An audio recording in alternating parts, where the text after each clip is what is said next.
Neste momento, Deus, através desta emissora, leva até você mais um programa de fé, com hinos, orações e uma palavra poderosa a seu favor. Fé para vencer o mundo. Somente crer, somente crer,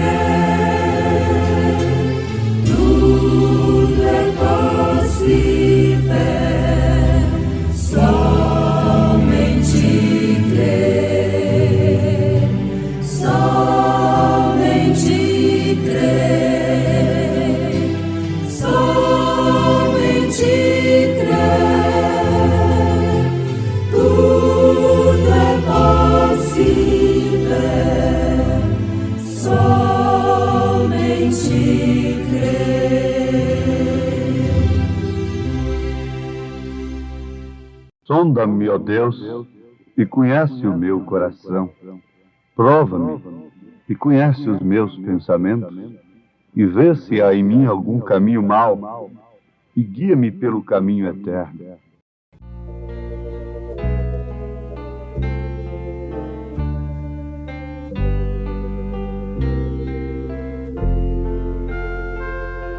Sonda-me, ó Deus, pois vês meu coração. Prova-me, ó Pai, te peço em oração. De todo mal, liberta-me, Senhor. Também da transgressão que oculta for. Vem me limpar dos vis pecados meus, conforme prometeste, ó meu Deus. Faze-me arder e consumir de amor, pois quero te magnificar, Senhor.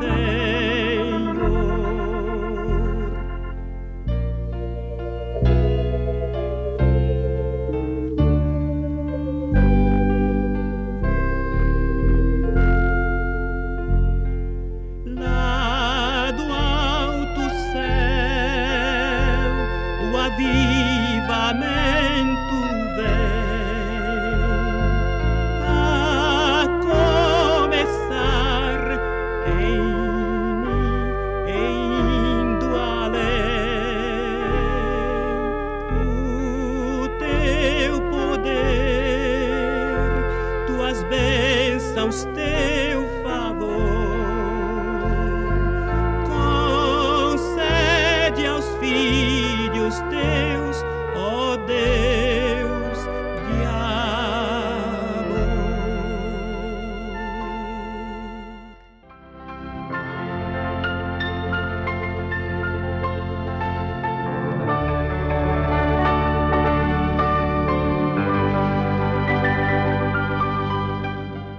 Vamos iniciar a nossa programação de hoje, a nossa mensagem de hoje, lembrando os nossos ouvintes de Atos dos Apóstolos, capítulo 8.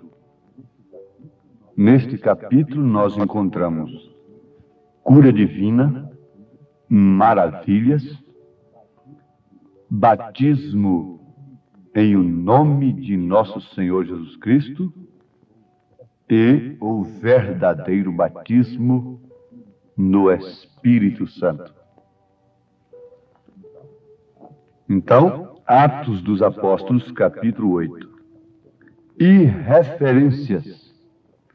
Agora, o nosso pensamento desse instante é este: sonda-me, ó Deus, e conhece o meu coração. Prova-me e conhece os meus pensamentos. E vê se há em mim algum caminho mau, e guia-me pelo caminho eterno. Ouvintes, caminho mau não é somente o crime, o roubo, a prostituição. Não. Não existe caminho mau pior do que uma falsa doutrina, de que uma maneira errada de se pensar em Deus, acerca de Deus. A Bíblia, quando fala em caminho, é no sentido espiritual.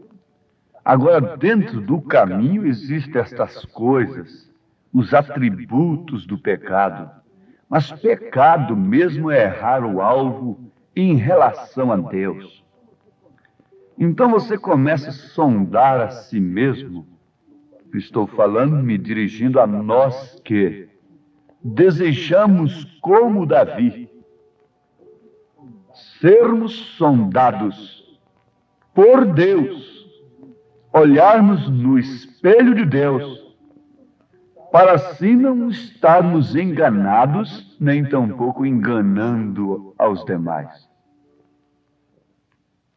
Veja, se nas Escrituras você poderia encontrar-se bem com um caminho de 3 pessoas distintas, vamos nos ajudar a nós mesmos através das Escrituras?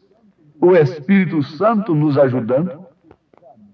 Oh, que caminho terrível!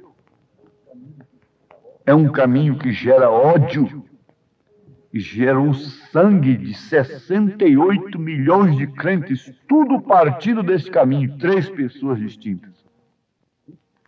E haja visto que a imagem da besta está erigida sobre esta base, sobre este alicerce, sobre este fundamento, que não é dos profetas e nem dos apóstolos. 3 pessoas distintas. Essa doutrina é chamada em Apocalipse de 3 espíritos de Hans. Apocalipse 17, versículo 13. Você quer ver? Vê se há em mim algum caminho mau. Caminho, na Bíblia, quer dizer doutrina. Quer dizer ir para o céu. Se Jesus disse, eu sou o caminho, não um caminho, mas o caminho. A verdade é a vida, e ninguém vem ao Pai senão por mim. Portanto, eu não te chamo para o meu caminho, para a minha igreja. Eu te chamo para a palavra de Deus. E esse desafio está lançado a todos os demônios do inferno.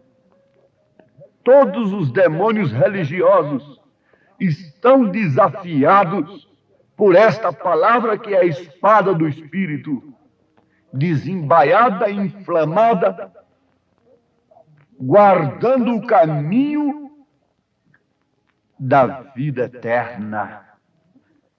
O imundo não pode passar por esse caminho, diz o profeta Isaías. Por quê? Em Gênesis capítulo 3, versículo 24 está escrito: e havendo lançado fora o homem, pôs querubins ao oriente do jardim do Éden, e uma espada inflamada que andava ao redor, para guardar o caminho da árvore da vida. Quem é a árvore da vida? Todos respondem, é Jesus Cristo. E quem é a árvore da ciência do bem e do mal? Todos cegos respondem, é uma maçã que Eva comeu. Quer dizer que a árvore da vida é Jesus Cristo, é uma pessoa. E a árvore da ciência do bem e do mal é uma maçã. Mas a revelação do Apocalipse, o 7º anjo de Apocalipse, capítulo 10, versículo 7, vem revelando a Bíblia Sagrada. Então ela, a Bíblia Sagrada, revelada, é uma espada espada desembaiada contra todos os demônios do inferno. Eles foram derrotados pela palavra de Deus. Eles não suportam a palavra de Deus. Eles odeiam a palavra de Deus. Eles odeiam a revelação. Eles odeiam a revelação que Deus não são três pessoas distintas. Eles odeiam a revelação no nome de Jesus Cristo. Estou acusando os demônios. Não estou falando de ninguém, de pessoas. Estou falando dos demônios, de Satanás, Beelzebul e seus súditos. Ele ama, ele adora um culto lindo. Os demônios gostam de dedicar um culto como o de Caim. Aquele culto maravilhoso e lindo, cheio de aparatos, de dignidades e de tudo mais. Ele odeia o culto de Abel. Ele range os dentes contra o culto de Abel, porque o culto de Abel é um culto revelado, é sob a revelação, que não era fruta o pecado, não era maçã, não era legumes, mas era sangue. E ali estava um cordeirinho trêmulo, derramando sangue sobre o altar simples e humilde de Abel. E logo Caim, que estava adorando a Deus e não a Satanás, com um culto muito mais lindo do que o de Abel, se encheria daquilo que lhe era próprio, porque a reação de Caim mostrou de quem ele era filho. A reação dos fariseus, dos saduceus, dos sacerdotes mostrou que eles de fato eram sementes da serpente. A reação da falsa igreja matando os cristãos, derramando sangue, mostra que ela é falsa mesmo. Porque a verdadeira igreja nunca usa meios para se defender, meios naturais. Ela entrega tudo ao Senhor. Ela orou assim: ó Deus, ó Senhor, concede-nos ousadia para pregar a Tua palavra. Olha para as Suas ameaças, Senhor, e concede-nos ousadia para pregar a Tua palavra, enquanto Tu estendes as Tuas mãos para curar, fazer prodígios e maravilhas. A verdadeira igreja de Jesus nunca se organizou para tapar a boca de quem a perseguia, de quem falava mal dela. A igreja de Jesus nunca arregimentou representantes em camadas algumas para lhe defender, para prender a quem lhe acusasse, para matar a quem lhe acusasse. Mas a Herodias, a Jezabel, sempre fez isto. É uma característica perfeita da Jezabel, da Herodias. Nós estamos combatendo os demônios. Vamos, cristãos, todos são crentes, então vamos desembaiar a espada inflamada. O imundo não passa por este caminho. Não entra nessa mensagem viva. Por quê? Porque há uma espada inflamada. Tem que morrer para o mundo, tem que viver para Cristo. O Espírito Santo tem que ser o tema principal do crente. É no cantar, é no falar, é no pensar, é no andar, é no trabalhar. O tema principal do cristão é Cristo. É Jesus Cristo, porque o tema principal da Bíblia é Cristo. Não há outro tema na Bíblia Sagrada a não ser Jesus Cristo. E se ela está em nós, se as minhas palavras estiverem em vós, disse Jesus, se ela está em nós, o nosso tema principal tem que ser Cristo. Em todas as nossas maneiras de viver, o tema principal de Abel foi Cristo, foi o Cordeiro. O tema principal de Enoque foi Deus, foi Cristo. Por isso Deus o tomou para si. O tema principal de Noé foi a arca, foi a salvação, foi a obediência às instruções do Senhor. O tema principal de Moisés foi o sinal, foi o cordeiro, foi o sangue nos umbrais das portas. E o povo que estava obedecendo ao profeta não tinha outro tema naquele dia, não tinha uma novela para assistir naquela noite, não tinha nenhum cinema, não tinha nenhuma vaidade, não tinha nenhum culto muito bonito para dedicar a Deus, mas sim um cordeiro, a coisa de novo, um cordeiro sangrento, um cordeiro animal morrendo para que o sangue fosse exposto lá nos umbrais das portas e assim serem livres do anjo da morte. O tema principal da meretriz, enquanto das madames, foi o mundo, foi a sociedade, foi os clubes. O tema principal da meretriz Raabe foi um cordão vermelho. Era o tema principal de sua vida, de sua casa naquele instante. E para quem estava apontando aquele tema, aquele cordão vermelho na casa de Raabe? Para Jesus Cristo. O tema principal da Bíblia é Cristo.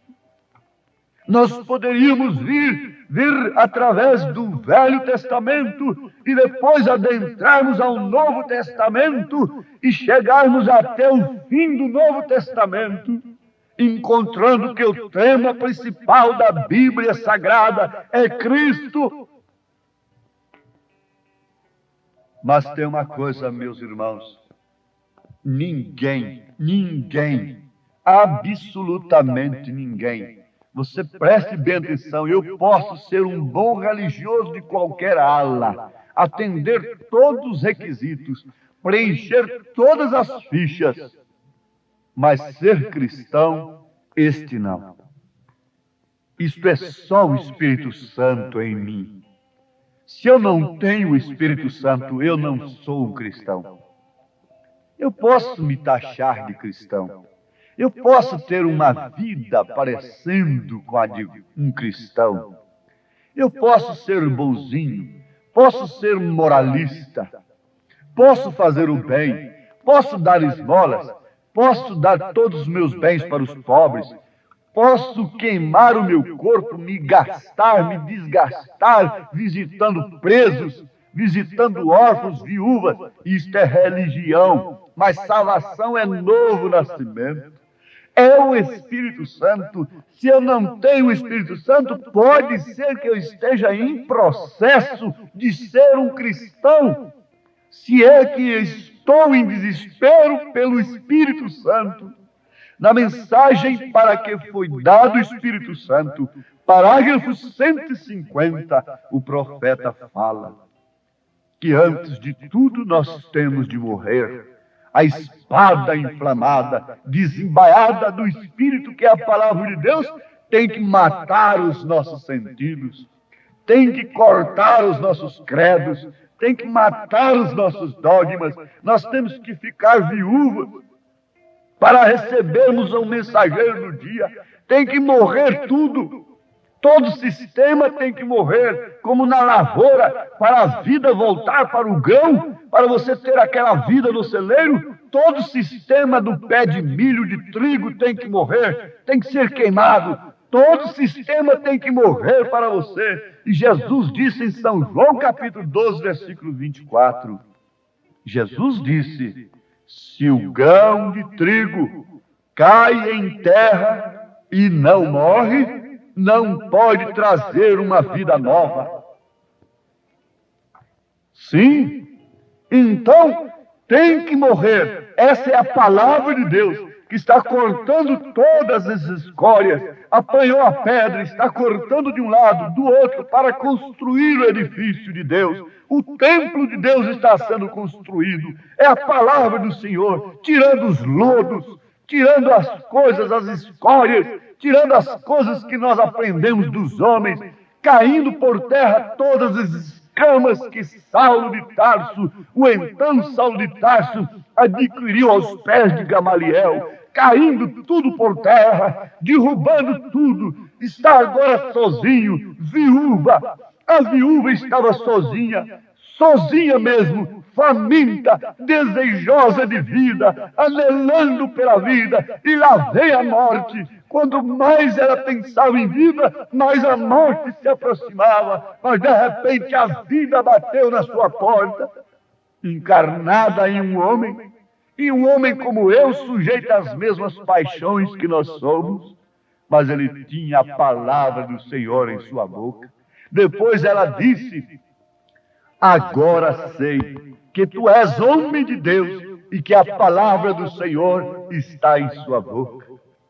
Sim, meus amados, para que foi dado o Espírito Santo?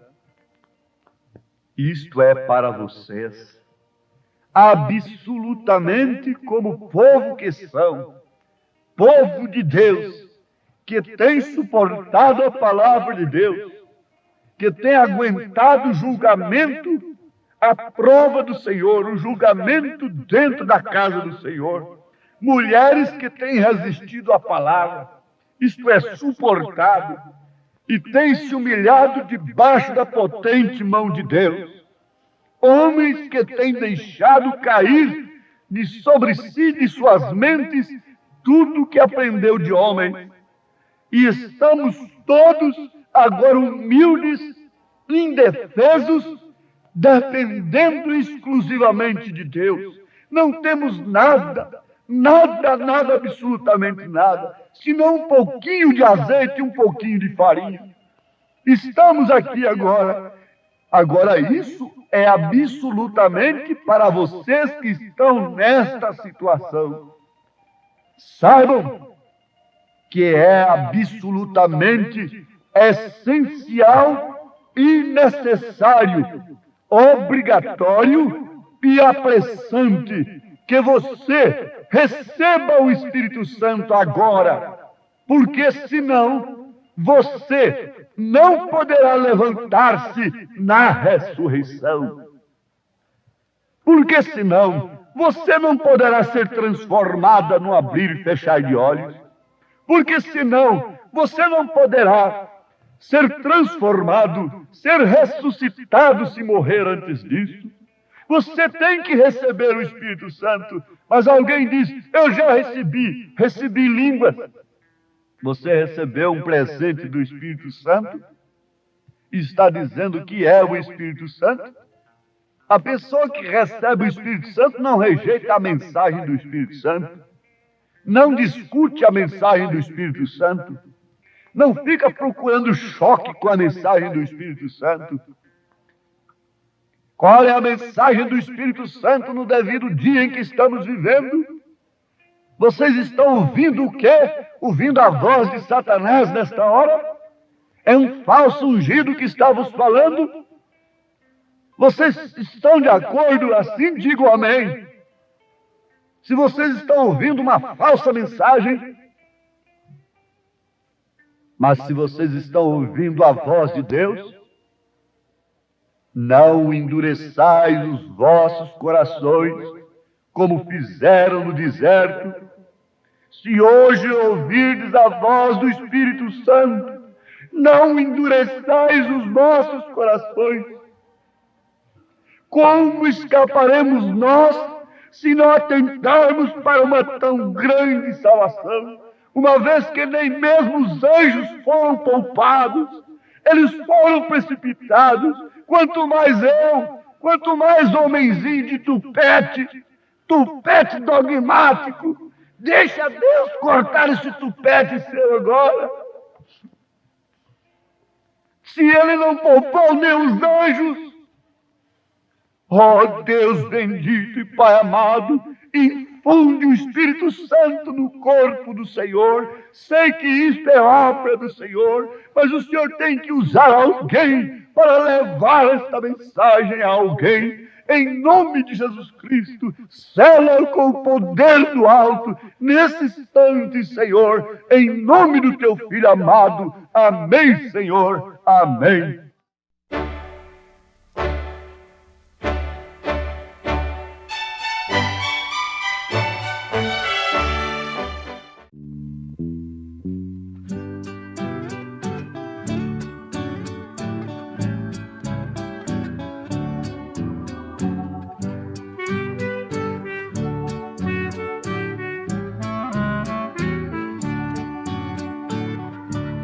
sou o caminho que acendo certinho da terra para os céus. Por mim o perdido será conduzido à glória de Deus.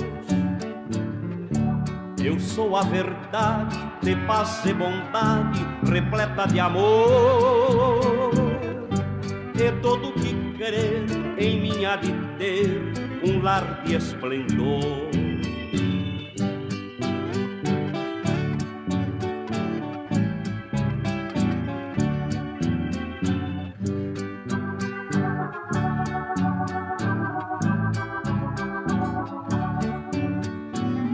Também sou a vida eterna quietida na linda mansão. O morto eu desperto, o errado eu acerto e dou salvação. Ninguém vai a Deus morar lá no céu se não me seguir, pois sou o caminho que acende certinho ao belo porvir.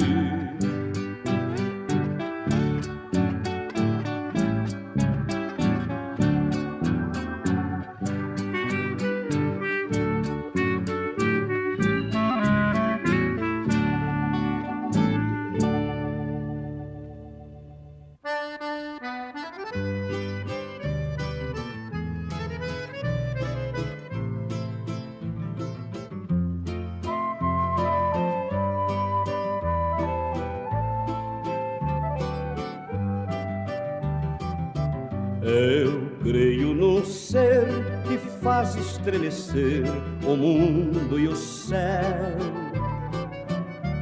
É santo e superno de amor sempre eterno e chama-se Deus. Eu creio num ser que teve o poder de anjos criar, em uma expansão que a sua mansão os fez habitar.